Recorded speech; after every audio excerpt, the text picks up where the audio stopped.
El balón es la herramienta, pero si no trabajamos el cambio de hábitos...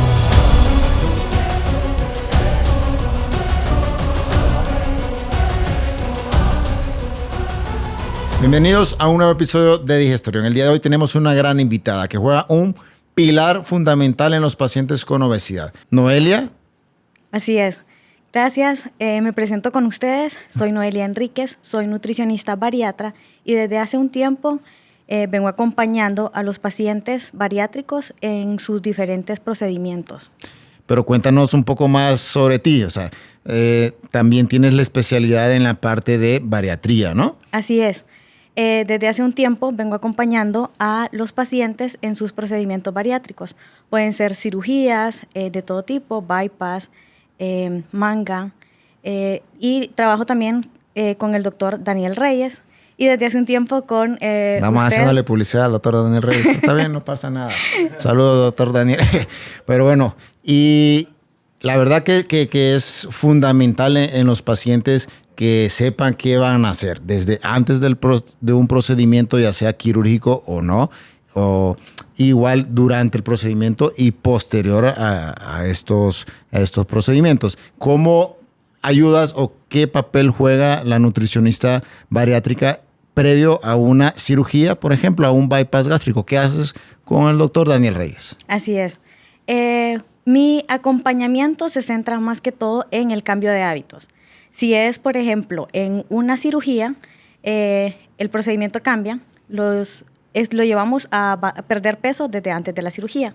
Pero, por ejemplo, si es un balón, desde la primer consulta trabajamos el cambio de hábitos. Bueno, según lo que me comentas, dices que si va a someterse a un bypass gástrico o una manga laparoscópica, les pides que bajen cierto peso independientemente del índice de masa corporal. ¿Ese es un requisito para someterse a una cirugía bariátrica? Sí, es un requisito porque el primer peso que se pierde, que puede ser, bueno, de cada paciente depende, esto lo dicta más que todo el cirujano, el porcentaje de peso perdido, porque el primer porcentaje que se pierde es de grasa visceral. Entonces, esto le da al cirujano mejor exploración. ¿Y qué porcentaje usualmente lo dijiste? Está entre el 5 y el 10%. 5 y 10%. ¿Y cuántos pacientes que llegan a la consulta logran bajar ese 5 o 10%? La verdad es que la mayoría de los pacientes, el 90% lo logran. Lo que pasa, si no lo pierden, entonces extendemos hasta que el paciente esté apto para la cirugía. ¿Y qué otros factores o cómo podemos apoyar a los pacientes previo a un procedimiento? ¿Qué dieta? ¿La dieta es diferente al de otra nutricionista o es algo especial para ellos?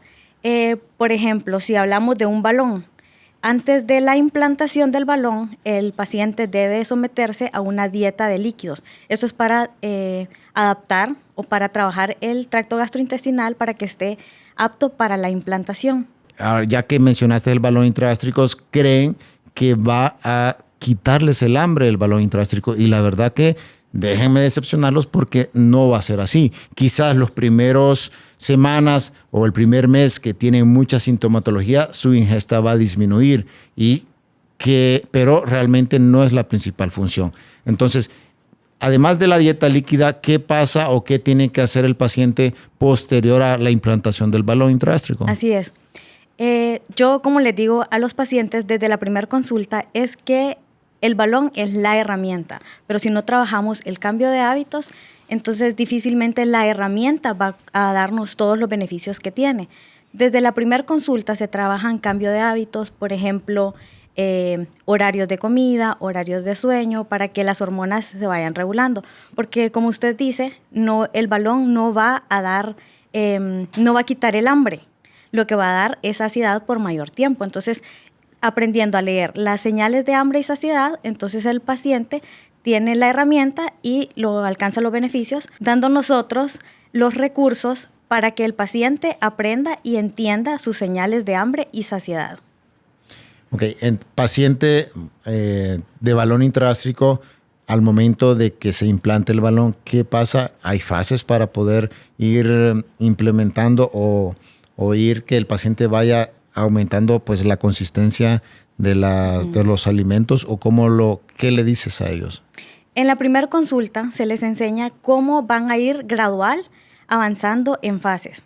La primera fase que es, cada paciente es diferente, cada paciente reacciona diferente, pero puede variar entre 3 a 4 días, que sería una dieta de líquidos claros.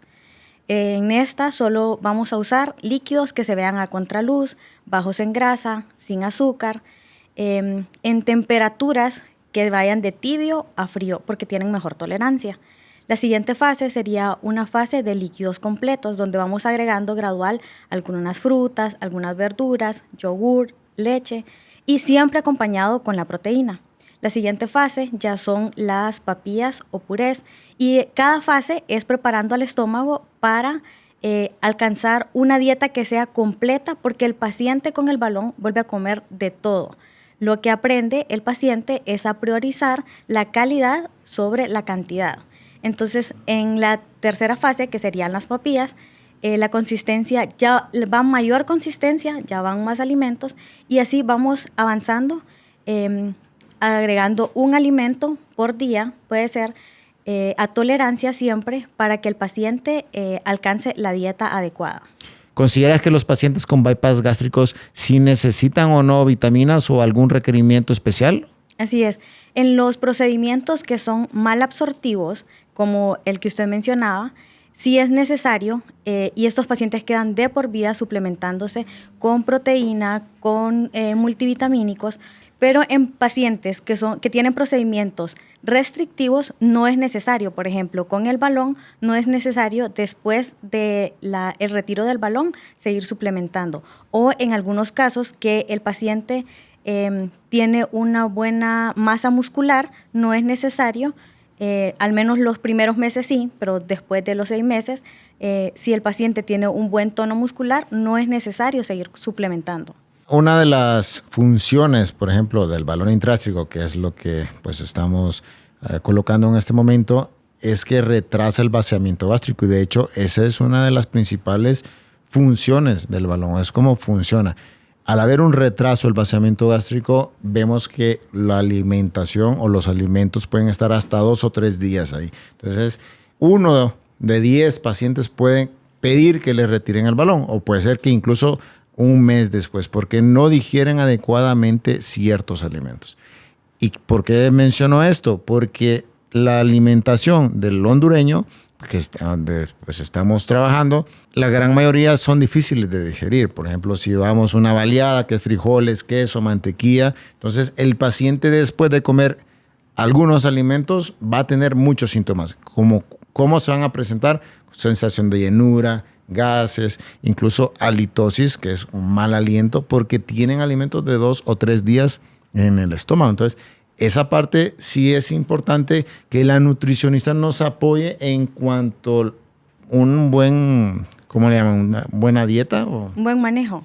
Un buen manejo o buena elección. Me gustó lo que dijiste al inicio, que todos estos procedimientos al final ayudan al paciente a que tengan un buen criterio, o por decirlo así, que elijan adecuadamente sus alimentos, pues que haya un cambio de estilo de vida. Hace poco mencionaste que el paciente con balón intragástrico tiene que ir incrementando la consistencia de los alimentos y lo hace por fases.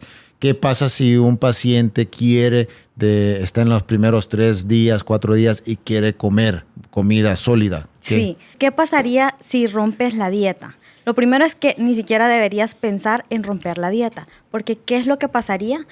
En el mejor de los casos solo dure un momento, que podría ser náuseas, vómitos, dolor abdominal, pero en el peor de los casos puede ser una reintervención para desinflamar o retirar el balón. ¿Qué es lo que pasa cuando los pacientes después de la primera fase ya empiezan a sentir más hambre, ya empiezan a agarrar más confianza, se sienten confiados?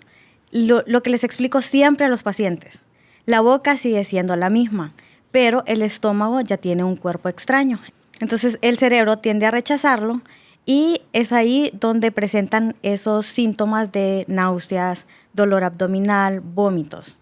De hecho, el paciente, los primeros 3 días son difíciles y los pacientes, algunos que no pueden tolerar esos síntomas, incluso me han llamado queriendo retirarse el balón. Yo les digo, son 3 días que van a sufrir y que no deberían de sufrir, por eso se les aplica, en mi caso yo les aplico medicamentos intravenosos para que disminuyan esos síntomas de dolor, de reflujo, náuseas o incluso vómitos.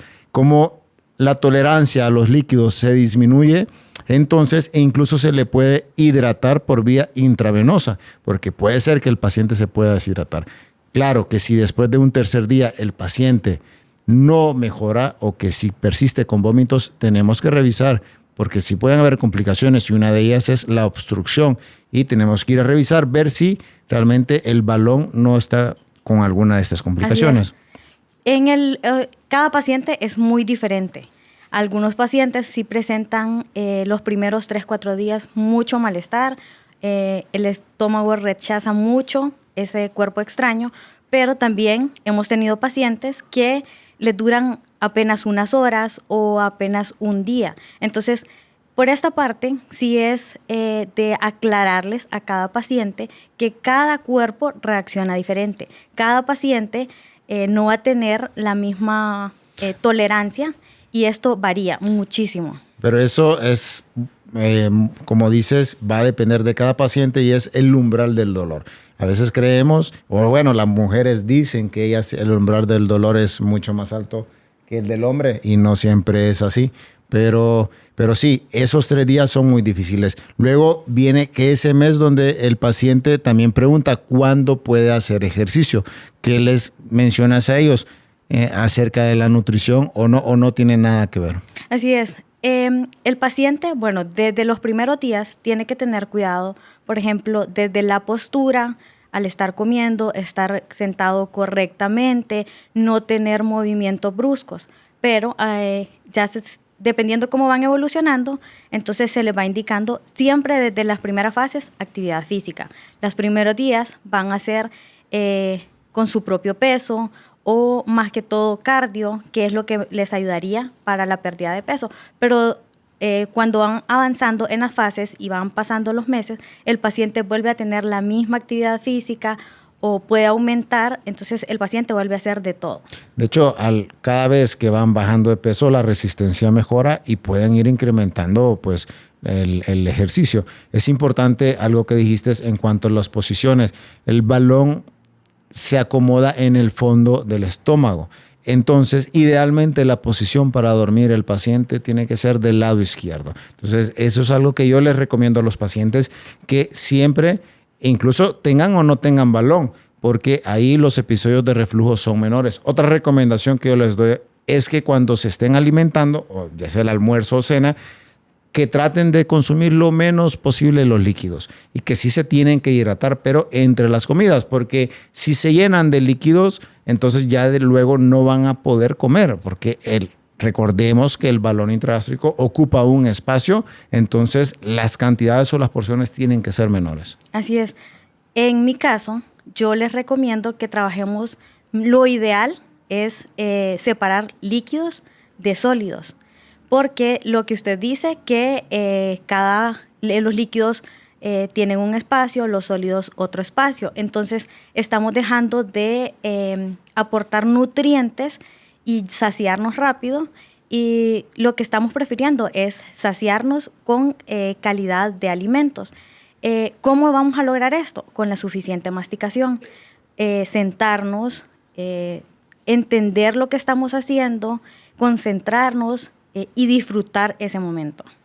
En todos estos pacientes, ¿hasta qué momento los acompaña? ¿Solamente durante ese mes o realmente requieren que todo el año estés con ellos en el apoyo nutricional? ¿Cada cuánto se requiere las evaluaciones por la nutricionista?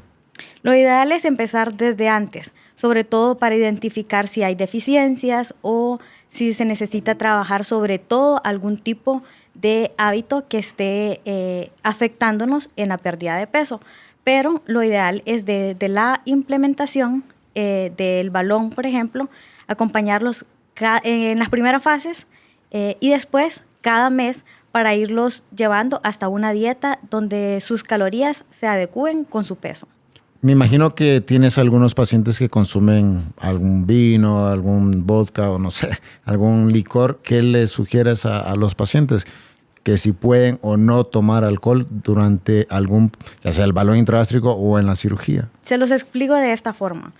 El alcohol tiene muchas calorías, entonces vamos a llenar nuestro cuerpo de calorías vacías que no nos están aportando ningún nutriente.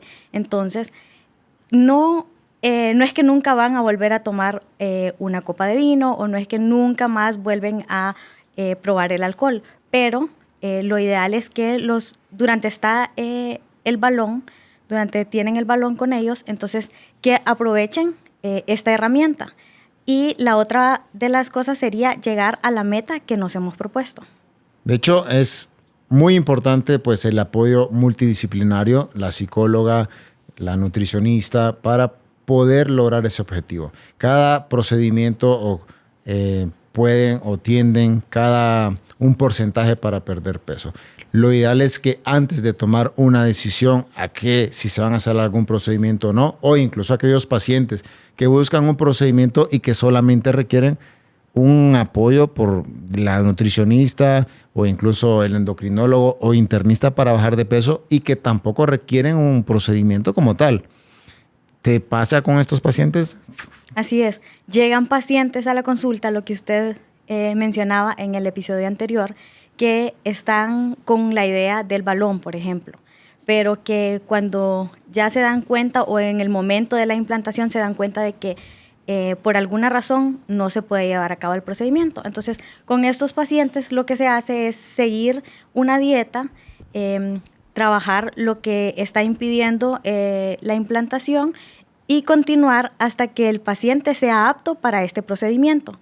Pero también hay pacientes que, por más que trabajemos algunas cosas, no van a ser aptos. Por ejemplo, la psicóloga también puede parar algunos procedimientos. Entonces, el paciente puede seguir con la consulta de nutrición, aunque no tenga un procedimiento bariátrico.